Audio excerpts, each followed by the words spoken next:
राधे जय माता की भक्तों, आप सभी का स्वागत करती हूँ स्पिरिचुअल ज्ञान साधना में। और आप सभी से अनुरोध करती हूँ कि स्पिरिचुअल ज्ञान साधना को सब्सक्राइब कर लीजिए और बेल आइकन को प्रेस कर दीजिए ताकि आपको नई नई वीडियोस का नोटिफिकेशन मिलता रहे। भगवान शिव को समर्पित प्रदोष के व्रत का बहुत महात्म्य है। ऐसा विश्वास है कि इस व्रत को रखने से महादेव प्रसन्न होते हैं और उपासक की सभी मनोकामनाएं पूर्ण करते हैं। जय माता की राधे राधे। कैसे हैं आप सभी लोग? आशा करते हैं सभी लोग बहुत अच्छे होंगे। बताने के लिए कमेंट में जय माता की राधे राधे अवश्य ही लिखिएगा। जिस तरह हर महीने के दोनों पक्षों में एक बार एकादशी तिथि का व्रत होता है, ठीक उसी प्रकार त्रयोदशी को प्रदोष का व्रत रखा जाता है। ये कृष्ण पक्ष और शुक्ल पक्ष दोनों पक्षों में किया जाता है। इस बार ये शुभ तिथि 4 जून दिन मंगलवार यानी आज है। तो आज की वीडियो में हम आपको भौम प्रदोष व्रत की कथा सुनाएंगे। व्रत की कथा बहुत ही पुण्य फलदायी होती है। जब प्रदोष व्रत रविवार को आता है तो उसे रवि प्रदोष कहते हैं। इस दिन व्रत करने से दीर्घ आयु और आरोग्यता का वरदान मिलता है। सोमवार को त्रयोदशी हो उसे सोम प्रदोष व्रत कहते हैं। उसी प्रकार से जब मंगलवार को त्रयोदशी तिथि पड़ती है प्रदोष काल में तो उसे भौम प्रदोष व्रत कहा जाता है। इस दिन व्रत करने से रोगों से मुक्ति मिलती है, स्वास्थ्य अच्छा रहता है। यदि प्रदोष तिथि बुधवार को हो तो उसे बुध प्रदोष व्रत कहा जाता है। इसी प्रकार से दिन के हिसाब से पड़ने वाली तिथि को वही कहा जाता है। यदि एकादशी का व्रत भगवान विष्णु को समर्पित होता है तो त्रयोदशी का व्रत भगवान शिव को, क्योंकि त्रयोदशी का व्रत शाम के समय पूजन का महत्व रखता है, इसलिए इसे प्रदोष व्रत कहा जाता है। यह व्रत भगवान शिव को समर्पित है, इसलिए इस दिन उन्हीं की पूजा और अर्चना की जाती है। ऐसी मान्यता है कि इस दिन प्रदोष के समय भगवान शिव कैलाश पर्वत पर स्थित अपने रजत भवन में नृत्य करते हैं और सभी देवता उनकी स्तुति करते हैं। शिव भक्तों में भौम प्रदोष व्रत का बहुत अधिक महत्व होता है। इस व्रत से हजारों यज्ञों के बराबर फल प्राप्त होता है। इससे मोक्ष की प्राप्ति होती है, दरिद्रता का नाश होता है। संतान प्राप्ति के लिए भी इस व्रत का बहुत अधिक महत्व है। ऐसी मान्यता है कि इससे संतान की इच्छा रखने वालों के संतान की प्राप्ति होती है और संतान दीर्घायु होती है। तो चलिए, बहुत सारी बातें हो गई, अब प्रारंभ करते हैं आज भौम प्रदोष व्रत की कथा प्रारंभ करने से पहले एक बार हम लोग भगवान शिव का ध्यान करते हैं और उनका जयकारा लगाते हैं। तो बोलिए गणेश भगवान की जय, बोलिए गौरी शंकर भगवान की जय। अब प्रारंभ करते हैं भौम प्रदोष व्रत की कथा। सूत जी बोले, अब मैं मंगल त्रयोदशी व्रत का विधि विधान कहता हूँ। मंगलवार का दिन व्याधियों का नाशक है। इस व्रत में एक समय व्रती को गेहूं और गुड़ का भोजन करना चाहिए। इस व्रत के करने से मनुष्य सभी पापों व रोगों से मुक्त हो जाता है, इसमें किसी प्रकार का संशय नहीं है। अब मैं आपको उस बुढ़िया की कथा सुनाता हूँ जिसने ये व्रत किया वह मोक्ष को प्राप्त हुई। अत्यंत प्राचीन काल की घटना है। एक नगर में एक बुढ़िया रहती थी। उसके मंगलिया नाम का एक पुत्र था। वृद्धा को हनुमान जी पर बड़ी श्रद्धा थी। वह प्रत्येक मंगलवार को हनुमान जी का व्रत रखकर यथाविधि उनका भोग लगाती थी। इसके अलावा मंगलवार को एक ना तो घर लीपती थी और ना ही मिट्टी खोदती थी। इसी प्रकार से व्रत रखते हुए जब उसे काफ़ी दिन बीत गए तो हनुमान जी ने सोचा कि चलो आज इस वृद्धा की श्रद्धा की परीक्षा लेते हैं। वे साधु का वेश बनाकर उसके द्वार पर जा पहुँचे और पुकारा, अरे कोई है हनुमान का भक्त जो हमारी इच्छा पूरी करे। वृद्धा ने ये पुकार सुनी तो बाहर आई और महाराज क्या आज्ञा है? साधु वेशधारी हनुमान जी बोले, मैं बहुत भूखा हूँ, भोजन करूँगा, तू थोड़ी सी जमीन लीप दे। वृद्धा बड़ी दुविधा में पड़ गई। अंत में हाथ जोड़कर प्रार्थना की कि हे महाराज, लीपने और मिट्टी खोदने के अतिरिक्त जो काम आप कहोगे वह सब करने को मैं तैयार हूँ। साधु ने 3 बार परीक्षा करने के बाद कहा, तू अपने बेटे को बुला, मैं उसे औंधा लिटाकर उसकी पीठ पर आग जलाकर भोजन बनाऊंगा। वृद्धा ने सुना तो पैरों तले की जमीन खिसक गई, मगर वह वचन हार चुकी थी। उसने मंगलिया को पुकारकर साधु महाराज के हवाले कर दिया। मगर साधु ऐसे ही मानने वाले नहीं थे। उन्होंने वृद्धा के हाथों से ही मंगलिया को औंधा लिटाकर उसकी पीठ पर आग जलवाई। आग जलाकर दुखी मन से वृद्धा अपने घर के अंदर जा घुसी। साधु जब भोजन कर रहे थे तो उन्होंने उसे बुलाकर कहा कि मंगलिया को पुकारे ताकि वह भी आकर भोजन लगा ले। वृद्धा ने आंखों में आंसू भरकर कहा कि अब उसका नाम लेकर मेरे हृदय को क्यों दुखा रहे हैं, लेकिन साधु महाराज ना माने। वृद्धा को भोजन के लिए मंगलिया को पुकारना पड़ा।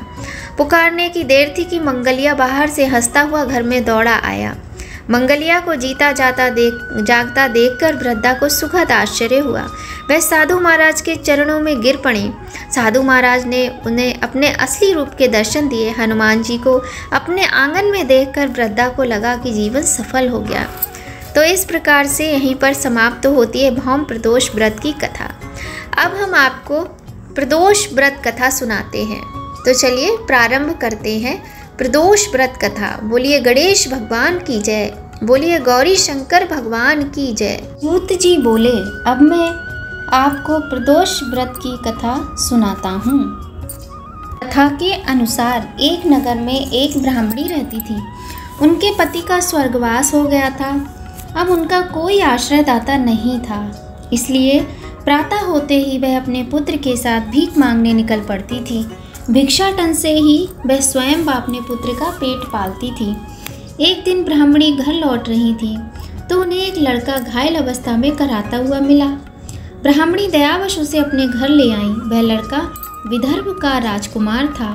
शत्रु सैनिकों ने उसके राज्य पर आक्रमण कर उसके पिता को बंदी बना लिया था और राज्य पर नियंत्रण कर लिया था, इसलिए इधर उधर भटक रहा था। राजकुमार ब्राह्मण पुत्र के साथ ब्राह्मणी के घर रहने लगा। तभी एक दिन उन्हें एक ऋषि मिले और उन्होंने उन्हें प्रदोष व्रत की महिमा के विषय में बताया और शिवजी का पूजन करने को कहा। तब ब्राह्मणी ने उत्सुकतावश उनसे व्रत की विधि पूछी। ऋषि ने व्रत की पूर्ण विधि विधान उनको बतलाया और कहा कि यदि तुम लोग पूर्ण श्रद्धा और भक्ति से इस व्रत को करते हो, शिवजी की पूजा करते हो, तो तुम्हारी सभी मनोकामनाएं पूर्ण होंगी। ऐसा कहकर वह ऋषि चले गए। उसी दिन से वह ब्राह्मणी और उनके दोनों पुत्र एक साथ में मिलकर भगवान शिव की पूजा पाठ और प्रदोष का व्रत करने लगे। पूजा करते हुए उन दोनों को 4 महीने बीत गए।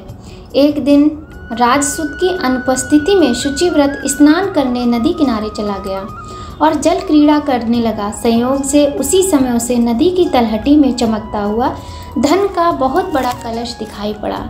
उस धन पूरित कलश को देखकर शुचिव्रत बहुत ही प्रसन्न हुआ। शुचिव्रत ब्राह्मणी के पुत्र का नाम था और शुचिव्रत को जब वह धन पूरित कलश मिला तो वह कलश को देखकर प्रसन्न हुआ और कलश को सिर पर रखकर ले आया।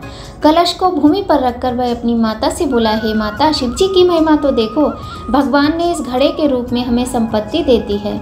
उसकी माता घड़े को देखकर आश्चर्य करने लगी और राजसूत को बुलाकर कहा, बेटे मेरी बात सुनो, तुम दोनों इस धन को आपस में आधा आधा बांट लो। राजसूत उनके धर्मपुत्र का नाम है, जो कि विदर्भ देश का राजकुमार था। माता की बात सुनकर शुचिव्रत अत्यंत प्रसन्न हुआ, परंतु राजसूत ने अपनी असहमति प्रकट करते हुए कहा कि हे माँ, ये धन तेरे पुत्र के पुण्य से उसे प्रताप हुआ है। इसमें किसी प्रकार का कोई भी हिस्सा मैं नहीं लेना चाहता, क्योंकि अपने किए हुए कर्म का फल मनुष्य स्वयं ही भोगता है। इस प्रकार शिव पूजन करते हुए एक ही घर में उन्हें 1 वर्ष व्यतीत हो गया। एक दिन राजकुमार ब्राह्मण के पुत्र के साथ बसंत ऋतु में वन विहार करने के लिए गया। वे दोनों जब साथ साथ वन में बहुत दूर निकल गए तो उन्हें वहां पर सैकड़ों गंधर्व कन्याएं खेलती हुई दिखाई पड़ी। ब्राह्मण कुमार उन गंधर्व कन्याओं को क्रीड़ारत देखकर राजकुमार से बोला, यहाँ पर कन्याएं विहार कर रही हैं, इसलिए हम लोगों को अब और आगे नहीं जाना चाहिए, क्योंकि ये गंधर्व कन्याएं शीघ्र ही मनुष्यों के मन को मोहित कर लेती हैं। इसलिए मैं तो इन कन्याओं से दूर ही रहूँगा। परंतु राजकुमार उसकी बात अनसुनी कर कन्याओं के विहार स्थल में निर्भीक भाव से अकेला ही चला गया। उन सभी गंधर्व कन्याओं में प्रधान सुंदरी उस राजकुमार को देखकर मन में विचार करने लगी कि कामदेव के समान सुंदर रूप वाला यह राजकुमार कौन है। उस राजकुमार के साथ बातचीत करने के उद्देश्य से उस सुंदरी ने अपनी सखियों से कहा, सखियों तुम निकट के वन में जाकर अशोक, चंपक, मौलसरी आदि के ताजे फूल तोड़ लाओ, तब तक मैं तुम्हारी यहीं पर प्रतीक्षा करने के लिए रुकी रहूंगी। उस गंधर्व कुमारी की बात सुनते ही सब सखियां वहां से चली गईं। सखियों के जाने के बाद वह गंधर्व कन्या उस राजकुमार को स्थिर दृष्टि से देखने लगी। उन दोनों में परस्पर प्रेम संचार होने लगा। गंधर्व कन्या ने राजकुमार को बैठने के लिए आसन दिया। राजकुमार से प्रेम करने के लिए वह सुंदरी व्याकुल हो उठी और राजकुमार से प्रश्न करने लगी, हे कमल के समान नेत्रों वाले, आप किस देश के रहने वाले हैं? आपका यहाँ आना क्यों हुआ? गंधर्व कन्या की बात सुनकर राजकुमार ने उत्तर दिया, मैं विदर्भ राज का पुत्र हूँ। मेरे माता पिता स्वर्गवासी हो चुके हैं। शत्रुओं ने मुझसे मेरा राज्य हरण कर लिया है। राजकुमार ने अपना परिचय देकर उस गंधर्व कन्या से पूछा, आप कौन हैं, किसकी पुत्री हैं और इस वन में किस उद्देश्य से आई हैं? आप मुझसे क्या चाहती हैं? राजकुमार की बात सुनकर गंधर्व कन्या ने कहा, मैं विद्रविक नामक गंधर्व की पुत्री अंशुमति हूँ। मैं आपको देखकर आपसे बातचीत करने के लिए ही यहाँ पर सखियों का साथ छोड़कर रह गई हूँ। मैं गान विद्या में निपुण हूँ। मेरे गाने पर सभी देवांगनाएं रीझ जाती हैं। मैं चाहती हूँ कि आप मुझसे विवाह कर लें और आपका मेरा प्रेम सर्वदा बना रहे। इतनी बात कहकर उस गंधर्व कन्या ने अपने गले का बहुमूल्य मुक्ताहार राजकुमार के गले में डाल दिया। वह हार उन दोनों के प्रेम का प्रतीक बन गया। इसके पश्चात राजकुमार ने उस कन्या से कहा, हे सुंदरी, तुमने जो कुछ कहा है वह सत्य है, लेकिन आप राज्य विहीन राजकुमार के पास कैसे रह सकेंगी? आप अपने पिता की अनुमति लिए बिना मेरे साथ कैसे चल सकेंगी? राजकुमार की बात पर वह कन्या मुस्कुराकर कहने लगी, जो कुछ भी हो मैं अपनी इच्छा से आपका वरण करूंगी। अब आप परसों प्रातःकाल यहाँ पर आइएगा। मेरी बात कभी झूठ नहीं हो सकती। गंधर्व कन्या ऐसा कहकर पुनः अपनी सखियों के पास चली गई। इधर वह राजकुमार भी शुचिव्रत के साथ अपने घर जा पहुंचा और उसने अपना सारा वृतांत कह सुनाया। इसके बाद वे दोनों घर को लौट गए। घर पहुंचकर उन दोनों ने ब्राह्मणी से सब हाल कहा, जिसे सुनकर ब्राह्मणी भी हर्षित हुई। गंधर्व कन्या द्वारा निश्चित किए गए दिन वह राजकुमार शुचिव्रत के साथ उसी वन में पहुंचा। वहां पहुंचकर उन लोगों ने देखा गंधर्व राज ने उन दोनों कुमारों का अभिनंदन करके उन्हें सुंदर आसन पर बिठाया और राजकुमार से कहा, मैं परसों कैलाशपुरी को गया था। वहां पर भगवान शंकर मां पार्वती के सहित विराजमान थे। उन्होंने मुझे अपने पास बुलाकर कहा, पृथ्वी पर राज्यच्युत होकर धर्मगुप्त नामक राजकुमार घूम रहा है। शत्रुओं ने उसके राज्य को नष्ट भ्रष्ट कर दिया है। वह कुमार सदा ही भक्ति पूर्वक मेरी सेवा किया करता है, इसलिए तुम उसकी सहायता करो जिससे वह अपने शत्रुओं पर विजय प्राप्त कर सके। इसलिए मैं भगवान शिवजी की आज्ञा से अपनी पुत्री अंशुमति आपको सौंपता हूँ। मैं शत्रुओं के हाथ में गए हुए आपके राज्य को वापस दिला दूंगा। आप इस कन्या के साथ 10,000 वर्षों तक सुख भोग कर शिवलोक को चले जाएंगे। शिवलोक में जाने पर भी मेरी पुत्री इसी शरीर से आपके साथ रह सकेगी। इतना कहकर गंधर्व ने अपनी पुत्री का विवाह राजकुमार के साथ कर दिया। दहेज में अनेक बहुमूल्य रत्न, वस्त्र, रथ आदि प्रदान किए। इसके अतिरिक्त दास दासियां तथा शत्रुओं पर विजय पाने के लिए गंधर्वों की चतुरंगिणी सेना भी दी। राजकुमार ने गंधर्वों की सहायता से शत्रुओं को नष्ट कर दिया और अपने राज्य में प्रविष्ट हुआ। मंत्रियों ने राजकुमार को सिंहासन पर बैठाकर उसका राज अभिषेक किया। अब वह राजकुमार राजसुख भोगने लगा। जिस दरिद्र ब्राह्मणी ने उसका पालन पोषण किया था उसे ही राजमाता के पद पर आसीन किया गया। वह शुचिव्रती उसका छोटा भाई बना। इस प्रकार प्रदोष व्रत में शिव पूजन के प्रभाव से वह राजकुमार दुर्लभ पद को प्राप्त हुआ। जो मनुष्य प्रदोष काल में अथवा नित्य ही इस कथा को श्रवण करता है वह निश्चित ही सभी कष्टों से मुक्त हो जाता है और अंत में परम पद का अधिकारी बनता है। बोलिए गौरी शंकर भगवान की जय। इस प्रकार प्रदोष व्रत की कथा समाप्त होती है। यह कथा 7 वारों के दिन भी की जा सकती है। ये 7 वारों के लिए होती है। आज की वीडियो में हमने आपको भौम प्रदोष व्रत और प्रदोष व्रत की कथा सुनाई। कथा आपको कैसी लगी कमेंट में ज़रूर बताइएगा। चलिए अब कर लेते हैं भगवान की आरती, क्योंकि कथा के बाद सदैव ही भगवान की आरती करनी चाहिए। बोलिए गौरी शंकर भगवान की जय। तो आरती सबसे पहले आपको गणेश जी की करनी चाहिए, फिर शिव जी की आरती करनी चाहिए। जो भी आरती आप करते हो वो आरती आप अपने सरल तरीके से कर सकते हैं। ओम जय शिव ओमकारा, स्वामी हरे शिव ओमकारा, ब्रह्मा विष्णु सदा शिव अर्धांगी धारा। ओम जय शिव ओमकारा, एकानन चतुरानन पंचानन राजे, स्वामी पंचानन राजे। हंसासन गरुड़ासन वृषभासन साजे। ओम जय शिव ओमकारा, दो भुज चार चतुर्भुज दस भुज ते सोहे, स्वामी दस भुज अति सोहे। तीनों रूप निरखते त्रिभुवन मन मोहे। ओम जय शिव ओमकारा, अक्षमाला वनमाला मुंडमाला धारी, स्वामी मुंडमाला धारी। चंदन मृग मद सोहे भाले शशिधारी। ओम जय शिव ओमकारा, श्वेतांबर पीतांबर बागंबर अंगे, स्वामी बागंबर अंगे। लक्ष्मी वर गायत्री पार्वती संगे। ओम जय शिव ओमकारा, कर के मध्य कमंडल चक्र त्रिशूल धरता, स्वामी चक्र त्रिशूल धरता। सुख करता दुख हरता, जग पालन करता। ओम जय शिव ओमकारा, 64 योगिनी गावत निरत करत भैरो, स्वामी निरत करत भैरो। बाजत ताली मृदंगा, बाजत डमरू।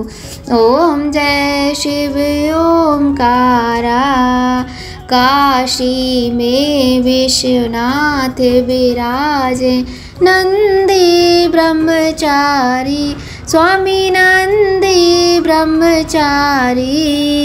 नित्य उठ भोग लगावे, महिमा अति भारी।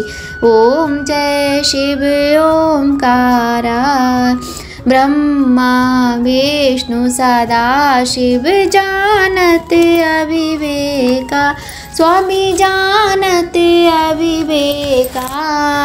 प्रणवाक्षर के मध्य प्रणवाक्षर में शोभित ये तीनों एका। ओम जय शिव ओमकारा, त्रिगुण स्वामी जी की आरती जो कोई जन गावे, स्वामी प्रेम सहित गावे। कहते शिवानंद स्वामी जपत हरि हर, स्वामी मन वांछित फल पावे।